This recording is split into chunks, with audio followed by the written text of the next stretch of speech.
বিনি এলেন, দেখলেন, জয় করলেন, পুরোই যেন একা কাঁধে নিয়ে গেলেন ব্রাজিলকে। হাইতির বিপক্ষে অসাধারণ খেলে পুরো টিমকে জয়ের সুবাতাস দিয়েছেন বলতে গেলে বিনি।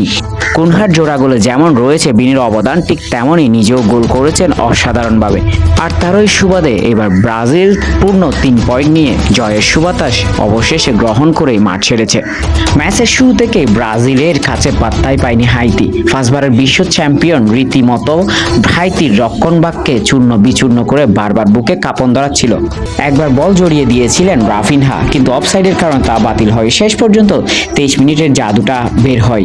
বাদিক থেকে বল নিয়ে বক্সের মধ্যে ঢুকে গোল লক্ষ্য করে শট নিয়েছিলেন হাইতি গোলকিপার জানি প্লাসিদে। সেভ করলেন ঠিকই, তবে তা গিয়ে পড়ল ব্রাজিলের ম্যাথুইস কুনহার পায়ে। ফাঁকা গোলে বল ঠেলে দিতে ভুল করেননি ম্যানচেস্টার ইউনাইটেডের এই স্ট্রাইকার। দ্বিতীয় গোলটি 36তম মিনিটে এসেছে। এইবারও সেই বিনি কুনহা জুটি। অসাধারণ এই জুটির এই গোলটি। বিনির বাড়ানো বল ধরে ফার্স্ট বার দিয়ে জালে জড়িয়ে দেন কুনহা। কিছুক্ষণ পরেই ধাক্কা চোটের জন্য মাঠ ছাড়তে বাধ্য হন রাফিনহা। বার্সেলোনার হয়ে শেষ দিকে চোটে আঘাতে ভুগছিলেন তিনি।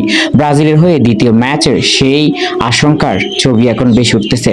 তবে কেউ থাকুক না থাকুক, বিনি আছেন মাঝমাঠ থেকে। লুকাস পাকুয়েতা যে বলটা বাড়ালেন সেটা মনে রাখার মতো। হাইতি গোলকিপার ব্রের পায়ের তলা দিয়ে অনায়াসে গোল করতে একদম ভুল করেননি ভিনিসিয়াস জুনিয়র। নাম্বার 7 রিয়াল মাদ্রিদে অসাধারণ খেলে কখন যে তিনি ব্রাজিলের হয়ে ভালো খেলবেন সেই প্রতীক্ষা ছিল সকলের। অবশেষে তিনি তারই যেন এবার প্রতিদান দিতে শুরু করেছেন।